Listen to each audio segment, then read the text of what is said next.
할렐루야, 3월 13일 목요일 원포인트 큐티 가운데 오신 여러분들을 주님의 이름으로 환영합니다. 오늘 말씀은 마태복음 12장 1절부터 8절입니다.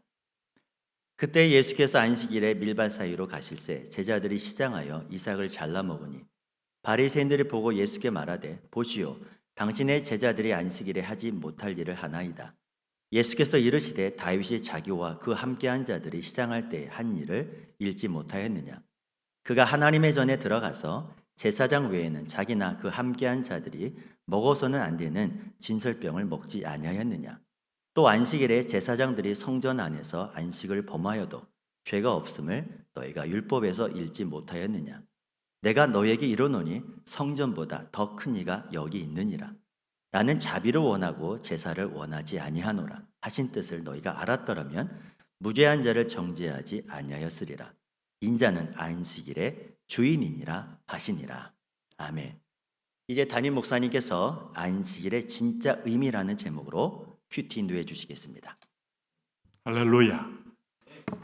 오늘 우리 3월 13일 마태복음 12장 1절에서 8절까지 우리가 마태복음을 보면 이 예수 그리스도의 메시아 되심, 이것들을 분명히 우리는 알게 되는 그런 중요한 복음서입니다.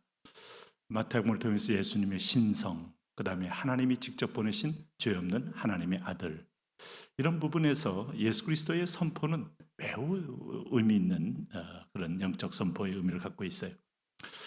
당시까지 유대인들에게 최대의 어떤 면에서 보면 구원받은 증표는 할례와 안식일, 이런 두 가지 개념이 유대 공동체 사회를 흔들고 있었습니다.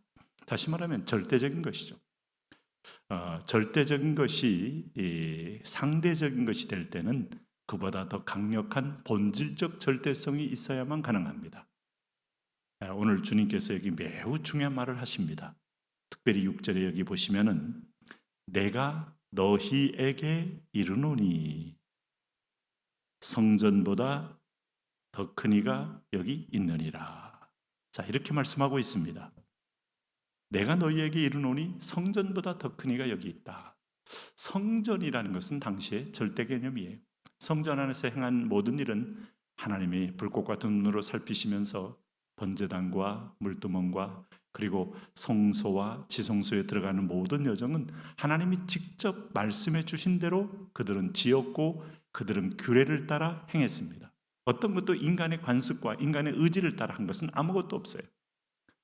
그러므로 하나님의 성소에 들어가서 여호와의 얼굴을 배운다는 것은 구원의 본질을 의미합니다.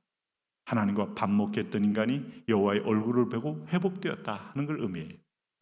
그야말로 민수기 6장에 이스라엘 백성들에게 모세야, 너는 전 백성들에게 이 말을 선포하라. 여호와께서는 내게 얼굴을 향하여 드사 은총 주시기를 원하노라. 여호와께서는 내게 얼굴을 향하여 드사 평강 주시기를 원하노라. 여호와께서는 내게 은혜를 더하사 오늘도 주님은 우리에게 얼굴빛을 비추어 은혜 주시기를 원하노라. 하나님과의 관계가 회복된다는 것만큼 가장 분명한 구원의 회복이 없고 우리가 죄에서의 자유함을 얻은 영적 회복이 없죠. 그런 의미에서 보면 그걸 위하여 성전의 모든 규례는 절대성을 지고 있습니다. 제사법은 절대성입니다. 그러나 그것이 한 가지를 기억해야 돼요. 이것은 본질을 향한 상징성을 띠고 있다는 거죠. 그렇기 때문에 본질이 왔을 때는 아무리 절대성을 갖고 있었던 것일지라도 바로 폐기해 버려야 본질이 드러나고 본질에 도달할 수가 있어요. 본질은 누군가? 오늘 6절에 내가 너희에게 이르노니 성전보다 더 큰 이가 여기 있느니라. 바로 성전 절대주의에서 성전보다 더 큰 이는 누구겠습니까? 여러분, 오늘 창세기, 출애굽기, 레위기, 민수기, 신명기, 여호수아, 모세오경은 결국 성소를 향하는 여정을 가르쳐줘요. 구약의 결론은 성전 들어가는 겁니다. 그 성전이 들어가야 구원이 있는데 그 성전이 누구냐 하면 예수님께서 요한복음 2장에 너희가 이 성전을 헐라 내가 사흘 만에 다시 세우리라. 이는 성전된 자기 육체를 가리켜 말함일라라. 예수님 자신이 성전이란 말이에요. 우리가 예수님 안으로 들어가서 하나님을 배우는 겁니다.